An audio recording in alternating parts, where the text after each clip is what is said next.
é isso, gente. Tarifa posta, o negócio vai começar a valer amanhã. E aí o governo está nessa coisa de vamos nos reunir com os setores, entender o que a gente pode fazer. Lembrando que aquele lance de lei da reciprocidade deixou a galera bem preocupada. Porque a depender da resposta para essa tarifa imposta de 25% pelos Estados Unidos, o efeito pode ser pior do que o desejado. Então eu já te convido para ir comigo até Brasília para que nós possamos começar o Live CNN com Pedro Moreira. É ele quem vem nos contar sobre estas reuniões previstas para ocorrerem hoje. Ô Pedro, a gente já sabe quais são os setores, quais autoridades vão participar, ou o governo está mantendo tudo no sigilo? Oi, Elisa, bom dia para você, ótima terça-feira. Olha, a gente até sabe, sim, já quais setores vão ser ouvidos a partir de hoje. O vice-presidente Geraldo Alckmin, por exemplo, tem agenda agora às 10 da manhã com a ABMAQ, que é a associação que representa a indústria de máquinas e equipamentos e é um dos setores mais afetados por esse tarifaço de 25% que se inicia amanhã. A gente tem também na parte da tarde uma reunião estendida, comandada pelo vice-presidente Geraldo Alckmin, às 2 da tarde, com representantes de uma montadora de veículos. Para essa reunião, vários ministros escalados. Então a gente também infere, imagina que eles vão tratar de tarifaço. Participam, por exemplo, os ministros da Fazenda, do Planejamento e Orçamento, do Desenvolvimento, Indústria e Comércio, da Comunicação Social da Presidência, além da número 2 da Secretaria da Casa Civil aqui do Palácio do Planalto. Além dessas reuniões que Alckmin conduz, o ministro do Desenvolvimento, Indústria e Comércio, Márcio Elias Rosa, também deve se encontrar com o ministro da Fazenda, Dario Durigan, às 4 da tarde, também tendo como pauta o tarifaço. A gente também conseguiu, eles apurar junto ao governo, quais setores devem ser ouvidos a partir de hoje, ao longo dos próximos dias, ao longo dessa semana. A gente até preparou uma arte, porque são vários setores, para quem está acompanhando conseguir visualizar melhor. Temos a Anfávia, então, que é a Associação Nacional dos Fabricantes de Veículos, o Sindipeças, que representa a indústria de peças, autopeças e componentes veiculares, a ABMAQ, que é a mesma que se reúne hoje com o vice-presidente Geraldo Alckmin, de máquinas e equipamentos, a ABIT, que representa a indústria têxtil de confecção, a ABCalçados, também a associação que representa a indústria de plástico, a Associação da Indústria Elétrica e Eletrônica e, por fim, temos também a apuração de que a Associação da Indústria de Pneumáticos também já foi acionada pelo governo num contato prévio para marcar um encontro. Essas reuniões vão ter 2 objetivos principais: encontrar novos mercados para essas indústrias, para os produtos brasileiros que podem deixar de ser vendidos para os Estados Unidos, já que os nossos produtos vão passar a custar mais no mercado americano, vão ter menos competitividade. E a outra grande frente de trabalho são as medidas de socorro a esses setores, a essas empresas, o que deve vir, mais uma vez, por meio do Plano Brasil Soberano, aquele plano que o governo lançou no ano passado, logo depois do anúncio do primeiro tarifaço por Donald Trump, um dos primeiros, mas o mais alto, aquele de 50%. Essas tratativas estão sendo conduzidas pelo ministro Márcio Elias Rosa, do MDIC, o Ministério do Desenvolvimento, Indústria e Comércio, mas como a gente pôde ver, o vice-presidente Geraldo Alckmin também participa, porque a gente lembra, ele era o titular, ele acumulava a vice-presidência com o cargo de ministro do Desenvolvimento, teve que deixar o cargo durante a fase de desincompatibilização, já que ele está na chapa de reeleição do presidente Lula, e pelos cálculos do governo, Elisa, são um pouquinho diferentes dos cálculos da própria indústria. A CNI, por exemplo, disse que cerca de 26% de tudo que o Brasil vende para os Estados Unidos podem ser afetados pelo novo tarifaço. O governo tem um percentual um pouco menor, 18% das exportações destinadas ao mercado norte-americano devem ser atingidas. De acordo com o MDIC, 57% do que é exportado para lá continua com isenção de tarifas e 24% são afetados por outros regimes tributários, por exemplo, aquele tarifaço adicional de 10% que os Estados Unidos anunciaram contra aço e alumínio. Nesse esforço do governo, também tem medidas anunciadas pela Apex, a Agência Brasileira de Promoção de Exportações e Investimentos, que anunciou nos últimos dias um aporte adicional de 130 milhões de reais. Esse dinheiro deve ser usado, por exemplo, para financiar a vinda de empresários estrangeiros aqui para o Brasil, na tentativa de fechar novos acordos com esses empresários. E para te devolver, eles, entre os mercados aí que o Brasil tenta buscar para vender esses produtos que vão deixar de ir para os Estados Unidos, está a União Europeia, por causa do acordo recente que foi fechado com o Mercosul, também a ASEAN, né, aquela Associação de Nações do Sudeste Asiático, e certos países da Ásia Central, como Uzbequistão e Cazaquistão, ou seja, foco em socorro e ampliação de mercados, por enquanto, retaliação, reciprocidade econômica deixada de lado. Elisa. Pedro Moreira, trazendo então para a gente essa agenda, hein? O que acontece daqui para frente nesta terça-feira, de que maneira o governo tenta ali se movimentar, e tudo isso que você está vendo e ouvindo por parte do Pedro Moreira gera sempre duas interpretações, porque você tem a questão assim, comercial, né? Aquilo que está posto, os setores vão sim ou sim ser afetados.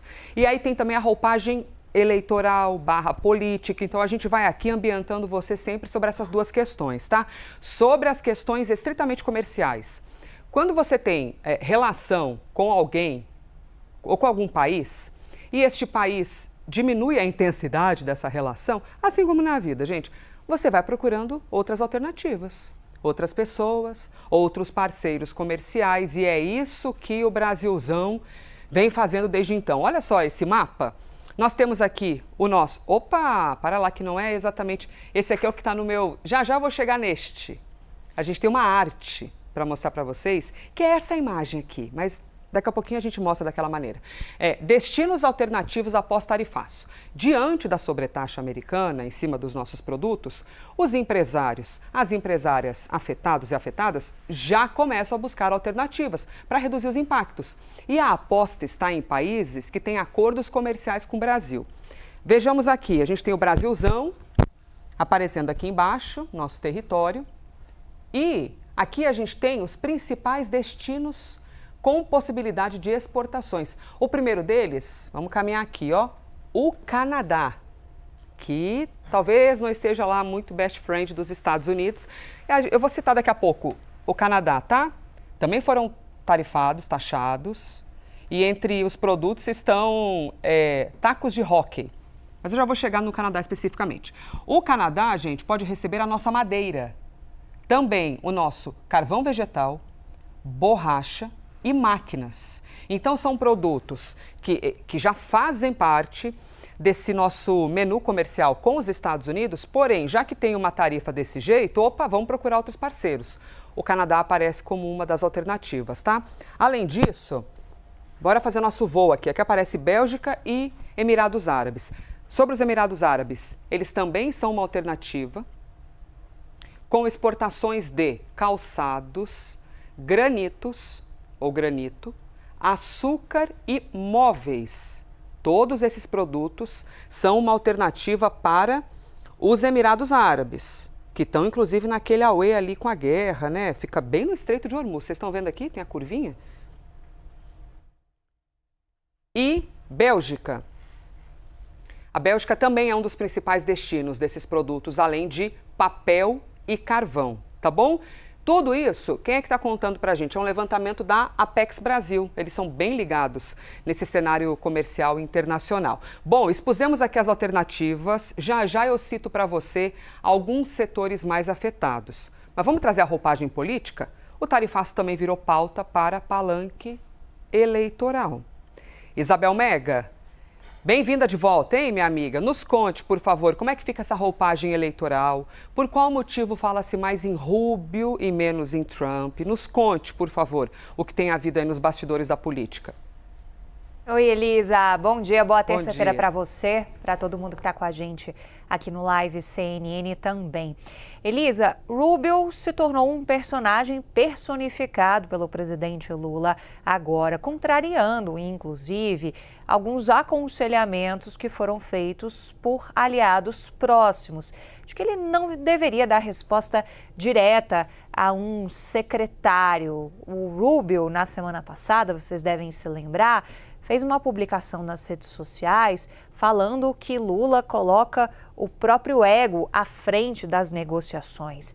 Isso rendeu bastante, inclusive uma resposta em um tom que não é muito típico de vir de um chanceler como Mauro Vieira, que precisou também responder à altura, mas até então tinha ficado nesse nível de chanceler para um secretário de Estado, com o qual o governo tentou, de alguma maneira, negociar ao longo desse processo de mais de um ano, desde os primeiros anúncios de um tarifaço contra os produtos brasileiros.